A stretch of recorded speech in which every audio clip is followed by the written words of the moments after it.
Assalamu alaikum guys. How are you doing? Hope you are doing well. My name is Madina Kausar. Welcome to my channel Learn with Passion.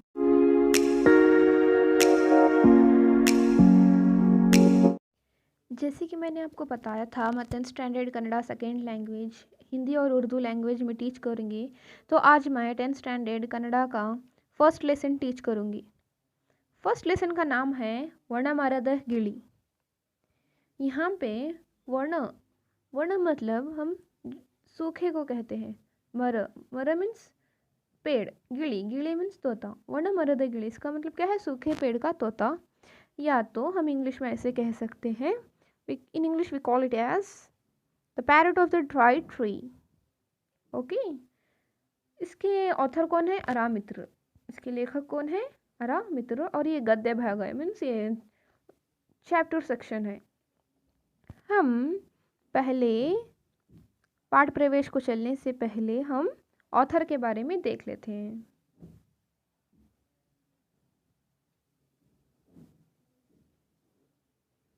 इसके author है अरामित्र। यहाँ पे देखिए क्या दिया है, ಕೃತಿಕಾರರ ಪರಿಚಯ। ಅರಾಮಿತ್ರ ಅವರು 1935ರಲ್ಲಿ ಮಂಡ್ಯ ಜಿಲ್ಲೆಯ ಅಕ್ಕಿಹೆಬ್ಬಾಳು ಎಂಬಲ್ಲಿ ಜನಿಸಿದರು।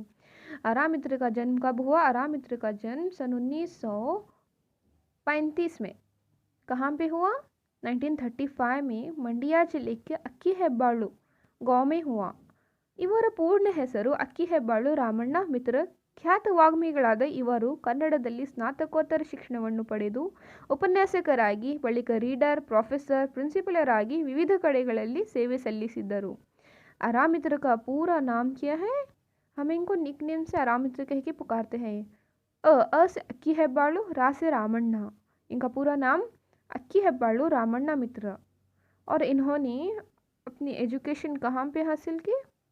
इन्होंने अपनी एजुकेशन कन्नड़ा लिटरेचर में ग्रेजुएट किया और लेक्चरर रहे, उसके बाद रीडर बने, उसके बाद प्रोफेसर बने, उसके बाद प्रिंसिपल, और जगह जगह पे इन्होंने काम किया। ಸಾಹಿತ್ಯ ಕ್ಷೇತ್ರದಲ್ಲೂ ಇವರ ಸಾಧನೆ ಅಸಾಮಾನ್ಯ। ಆರತಕ್ಷತೆ ಮತ್ತು ಇತರ ಪ್ರಬಂಧಗಳು, ನಾನೇಕೆ ಕೊರೆಯುತ್ತೇನೆ ಮತ್ತು ಇತರ ಪ್ರಬಂಧಗಳು, ಛಂದೋಮಿತ್ರ, ಕನ್ನಡ ಮೇಘದೂತ, ಮಹಾಭಾರತ ಪಾತ್ರ ಸಂಗತಿಗಳು, ವಚನಕಾರರು ಮತ್ತು ಶಬ್ದಕಲ್ಪ, ಒಳನೋಟಗಳು, ಕವಿಗಳ ಬೆನ್ನೇರಿ, ಕೈಲಾಸಂ ಬದುಕು ಬರಹ इत्यादि कृतिಗಳನ್ನು रचिಸಿದ್ದಾರೆ। और लिटरेरी फील्ड में यानी कि लिटरेचर फील्ड में भी इनकी कंट्रीब्यूशन ज़्यादा है। इनकी फेमस वर्क्स कौन कौन से बोले तो ಆರತಕ್ಷತೆ ಮತ್ತು ಇತರ ಪ್ರಬಂಧಗಳು, ನಾನೇಕೆ ಕೊರೆಯುತ್ತೇನೆ ಮತ್ತು ಇತರ ಪ್ರಬಂಧಗಳು, ಚಂದೋಮಿತ್ರ, ಕನ್ನಡ ಮೇಘದೂತ, ಮಹಾಭಾರತ ಪಾತ್ರ ಸಂಗತಿಗಳು, ವಚನಕಾರರು ಮತ್ತು ಶಬ್ದಕಲ್ಪ, ಒಳನೋಟಗಳು, ಕವಿಗಳ ಬೆನ್ನೇರಿ, ಕೈಲಾಸಂ ಬದುಕು ಬರಹ और एंड अदर्स इनके वर्क्स है ये। ಇವರಿಗೆ ನವರತ್ನ ರಾಮ್ ಪ್ರಶಸ್ತಿ, ವರ್ಧಮಾನ್ ಪ್ರಶಸ್ತಿ, ಕಾವ್ಯಾನಂದ ಪುರಸ್ಕಾರ, ಗೋರೂರು ಸಾಹಿತ್ಯ ಪ್ರಶಸ್ತಿ ಹಾಗೂ ಧರ್ಮಶ್ರೀ ನೆಗರಾಜ್ಯ ಪ್ರಶಸ್ತಿಗಳು ಸಂದಿವೆ। ಪ್ರಕೃತ ಪಾಠವನ್ನು ಇವರ ಮಹಾಭಾರತ ವ್ಯಾಸ ಪಾತ್ರ ಸಂಗತಿಗಳು पुस्तकದಿಂದ ಆರಿಸಲಾಗಿದೆ। यहाँ पे इनको कौन कौन से अवार्ड्स मिले हैं? इनको नवरत्न राम प्रशस्ति मिली है और वर्धमान प्रशस्ति मिली है, काव्यानंद पुरस्कार मिला है, गोरूर साहित्य प्रशस्ति मिली है और धर्मश्री नेगराज प्रशस्ति। इनको इतने सारे अवार्ड्स मिले हैं। From exam point of view, कवि परिचय is very important. you have to read where he is born, when he is born, and his full name, and about his awards and his works, and from where this lesson is taken from. You have to read this, okay? Exam point of view आपको वह कहाँ पे जन्म हुए, कब जन्म हुए, और उनके फेमस वर्क्स, और फिर उनको कौन कौन से अवार्ड्स मिले हैं, आप 2-3 मेंशन करिए अवार्ड्स उनके। और ये लेसन कौन से वर्क से लिया गया है, यह सब आपको एग्ज़ाम पॉइंट ऑफ व्यू ध्यान में रखना चाहिए। Okay, let's see what is there in the introduction of the lesson. ಪಾಠ ಪ್ರವೇಶ. ನೆಮ್ಮದಿಯ ನಾಳೆಗಾಗಿ ಇಂದೇ ನಾವು ಒಳಿತಿನ ಹಲವನ್ನು ಕಲಿಯಬೇಕು. ಈ ಕಲಿಕೆಯು ಓದಿನಿಂದ, ಕೇಳುವಿಕೆಯಿಂದ, ಸಮಾಜದಿಂದ, ಪ್ರಕೃತಿಯಿಂದ, ಪ್ರಾಣಿ ಪಕ್ಷಿಗಳಿಂದ ಲಭ್ಯವಾಗುತ್ತದೆ. ಹಾಗಾಗಬೇಕಾದರೆ ಸಕಾರಾತ್ಮಕವಾಗಿ ಚಿಂತಿಸುವ ಒಳಗಣ್ಣು ಬೇಕು. ಹಾಗೆ ಕಲಿತುದನ್ನು ಬದುಕಿನಲ್ಲಿ ಅಳವಡಿಸಿಕೊಂಡಾಗ ಪಡೆದ ಶಿಕ್ಷಣಕ್ಕೆ ಸಾರ್ಥಕತೆ ಸಿಕ್ಕಂತಾಗುತ್ತದೆ. ಪ್ರಕೃತ ಪಾಠದಲ್ಲಿ ಗಿಳಿಯೊಂದರ ಕೃತಜ್ಞತಾ ಭಾವವು ಸುಂದರವಾಗಿ ಚಿತ್ರಿತವಾಗಿದೆ. ಪ್ರಕೃತಿಯನ್ನು ಪ್ರೀತಿಸಬೇಕು. ಪ್ರೀತಿಸುತ್ತಿರುವುದರ ಸಂಕೇತವಾಗಿ ನಮ್ಮ ಪರಿಸರವನ್ನು ಸದಾ ಸಸ್ಯ ಸಮೃದ್ಧವಾಗಿರುವಂತೆ ಇರಿಸಿಕೊಳ್ಳಬೇಕು. ನಮ್ಮ ಸರ್ವಾಂಗೀಣ ಬೆಳವಣಿಗೆಗೆ ಕಾರಣಕರ್ತರಾದ ಎಲ್ಲವನ್ನು ಕೃತಜ್ಞತೆಯಿಂದ ಗೌರವಿಸಬೇಕು ಎಂಬ संदेश इल्लिदे। यहाँ पे देखिए आराम मित्र क्या कह रहे हैं पाठ्य प्रवेश में, शांतिपूर्ण कल के लिए हमें आज बहुत से अच्छी बातें सीखनी चाहिए। यानी कि फ्यूचर के लिए हमें अभी से अच्छी बातें सीखनी चाहिए। हमें नॉलेज पढ़ने से, सुनने से, सोसाइटी से, नेचर से, एनिमल्स एंड बर्ड्स से हासिल होती है। यानी कि हमें हर चीज़ से कुछ ना कुछ अच्छी बातें सीखने को मिलती है। ऐसी नॉलेज के लिए आपको एक आंतरिक अंदरूनी अंक की ज़रूरत होती है जो हमेशा पॉजिटिव सोचती है, पॉजिटिव देखती है, और जब आप जो सीखते हैं उसे लाइफ में लागू करते हैं तो आपको जो एजुकेशन या नॉलेज मिलती है सार्थक होगी। इस लेसन में एक तोते की कृतज्ञता यानी कि उसका थैंकफुलनेस और ग्रेटफुलनेस को खूबसूरती से दर्शाया गया है। How the parrot loved towards his tree we can understand by this lesson, and we have to love nature. Nature से हमें प्यार करना चाहिए। प्यार की निशानी के रूप में हमें अपने सराउंडिंग्स को हमेशा हरा भरा रखना चाहिए। यहाँ उन सभी और हर चीज़ का सम्मान करने का संदेश यानी मैसेज दिया गया है जिन्होंने कृतज्ञता के साथ हमारे कंप्लीट विकास यानी डेवलपमेंट में कंट्रीब्यूट या योगदान किया है। चलिए अब लेसन में क्या है देखते हैं। ಕಾಶಿಯಲ್ಲಿ ಒಬ್ಬ ಬೇಡನಿದ್ದ. ಅವನು ಎಂದಿನಂತೆ ಬೇಟೆಯಾಡಲು ಹೊರಟ. ಪ್ರಾಣಿಗಳನ್ನು ಕೊಲ್ಲಲು ಅವನು ವಿಷ ಸವರಿದ ಬಾಣಗಳನ್ನು ಸಿದ್ಧ ಮಾಡಿಕೊಂಡಿರುತ್ತಿದ್ದ. ಈ ಬಾಣ ತಗುಲಿದ ಕೂಡಲೇ ಪ್ರಾಣಿಗಳು ನಂಜಾಗಿ ಸಾಯುತ್ತಿದ್ದವು. ಬೇಟೆಗಾರನು ಕಣ್ಣಿಗೆ ಬಿದ್ದ ಒಂದು ಜಿಂಕೆಯನ್ನು ಬೆನ್ನಟ್ಟಿದ. यहाँ पे देखिए क्या होता है, काशी में एक शिकारी था। वो हमेशा की तरह शिकार करने गया था।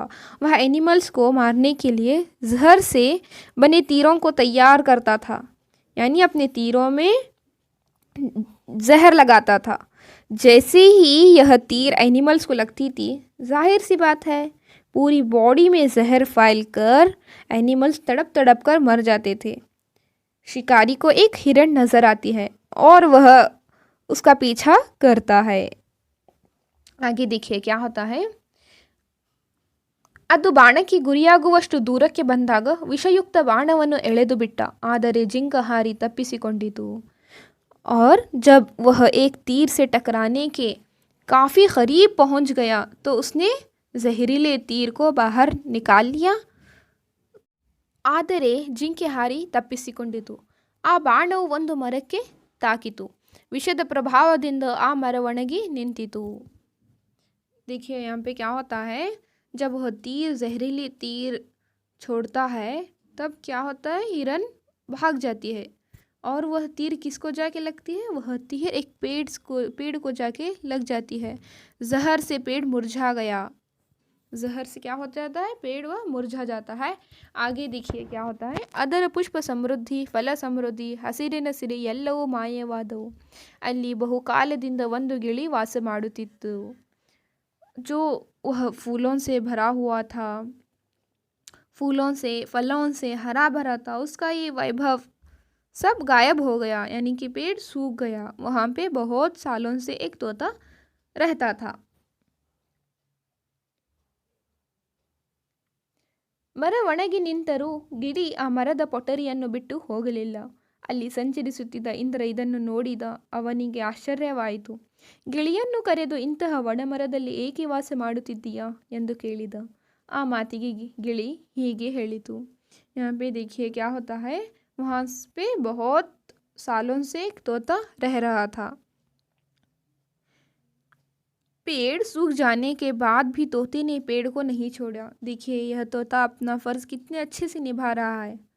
पेड़ के सूखने के बाद वह दूसरे पेड़ में जाके रह सकता था, बट उसने ऐसा नहीं किया। वहाँ से इंद्र गुज़र रहे थे। इंद्र यानी गॉड। वह हैरान हो गए। इंद्र तोते को बुलाते हैं और उससे पूछते हैं कि ऐसे सूखे पेड़ पर क्यों रह रहे हो। अब पैरोट क्या आंसर देता है सुनिए। ಹಲವಾರು ವರ್ಷಗಳಿಂದ ಈ ಮರ ನನಗೆ ಆಶ್ರಯ ಕೊಟ್ಟಿದೆ, ಹಣ್ಣು ಕೊಟ್ಟಿದೆ, ತನ್ನ ಹಸಿರು ಬಣ್ಣದಿಂದ ನನ್ನ ಮನಸ್ಸಿಗೆ ಮುದ ನೀಡಿದೆ, ನೆರಳು ನೀಡಿದೆ. ಆದರೆ ಈಗ ದೂರದೃಷ್ಟಿಯಿಂದ ಅದನ್ನು ರೋಗ ಬಡತನಗಳು ಕಿತ್ತು ತಿನ್ನುತ್ತವೆ. ಹಾಗೆಂದು ಈ ಸ್ಥಿತಿಯಲ್ಲಿ ನಾನು ಅದನ್ನು ಕೈಬಿಟ್ಟು ಬೇರೆ ಕಡೆ ಹೋಗಿ ಆ ಮರಕ್ಕೆ ಕೃತಜ್ಞನಾಗಲಿ? ನಾನು ಎಲ್ಲೋ ಹೋಗಿ ಆಹಾರವನ್ನು ಸಂಪಾದಿಸಿಕೊಂಡು ಬರುತ್ತೇನೆ, ಆದರೆ ವಾಸ ಮಾತ್ರ ಇಲ್ಲೇ. ಸುಖ ಸಂಪತ್ತಿನ ಕಾಲದಲ್ಲಿ ಜೊತೆಗಿದ್ದವರು ದುರ್ಬಲ ಗಳಿಗೆಯಲ್ಲಿ ಕೂಡ ಅವರ ಜೊತೆಗೆ ಇದ್ದು ಉಪಕಾರ ಸ್ಮರಣೆ ಮಾಡಬೇಕು, ಅದಕ್ಕೂ ಒಳ್ಳೆಯ ದಿನ ಬರಲಿ ಎಂದು ಹಾರೈಸಬೇಕು। यहाँ पे देखिए तोता कितने अच्छे से उसको आंसर देता है। इस पेड़ ने मुझे कई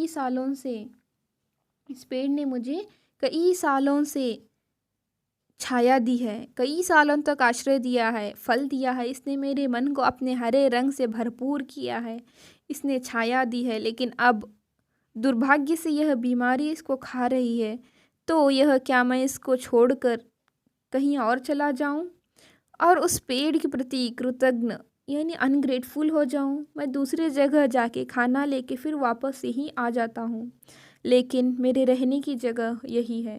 देखिए यहाँ पे कितनी अच्छी बात बता रहा है पैरोट। जो सुख और धन के समय साथ रहते हैं, उन्हें संकट यानी तकलीफ़ के समय भी उनके साथ रहना चाहिए और अच्छे कर्म करने चाहिए, उससे भी अच्छे दिन की उम्मीद करते हैं। यानी कि पेड़ तोता इंद्र से कह रहा है कि हम पेड़ के अच्छे दिन आने की भी उम्मीद करते हैं। अब आगे देखिए क्या होता है। ಇಂದ್ರನಿಗೆ ತುಂಬ ಸಂತೋಷವಾಯಿತು. ಗಿಳಿಯ ನಡತೆ ಕೂಡ ಸಾಮಾನ್ಯವಾದ ಲೋಕವರ್ತನೆಗೆ ವಿರುದ್ಧವಾಗಿದೆ ಎಂದುಕೊಂಡ. ಆ ಗಿಳಿಯ ತತ್ವನಿಷ್ಠೆಯನ್ನು ಮೆಚ್ಚಿಕೊಂಡ. ಮನುಷ್ಯನ ಆದರ್ಶ ಬದುಕಿಗೆ ಈ ಸೂತ್ರ ಮಾದರಿಯಾಗಬಲ್ಲದು ಎಂದುಕೊಂಡ.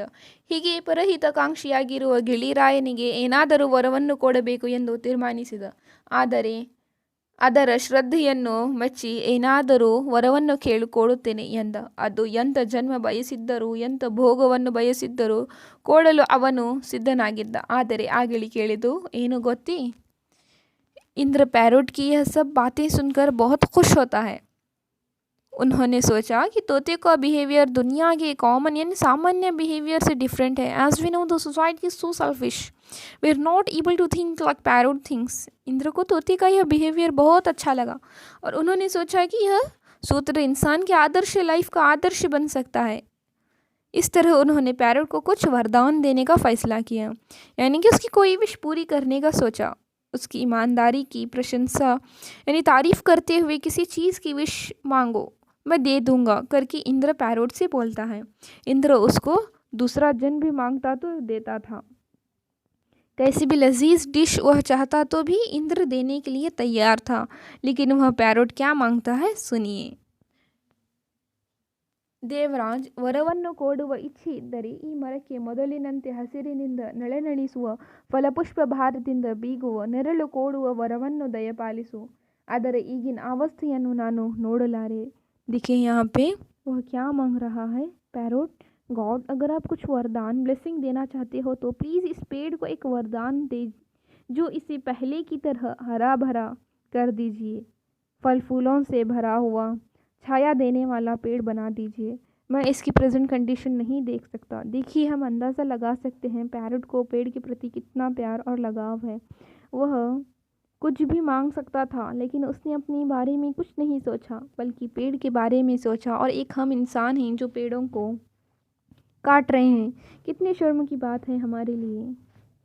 If you are in the place of parrot, हम पहले अपने बारे में सोचते थे, लेकिन पैरोट ने ऐसा नहीं किया। इस लेसन से हमें बहुत कुछ सीख मिलती है, जैसे कि हम कैसे सुख खुशी में साथ देते हैं, ऐसे ही दुख गम में भी साथ नहीं छोड़ना चाहिए। हमें साथ मिलकर प्रॉब्लम सॉल्व करनी चाहिए।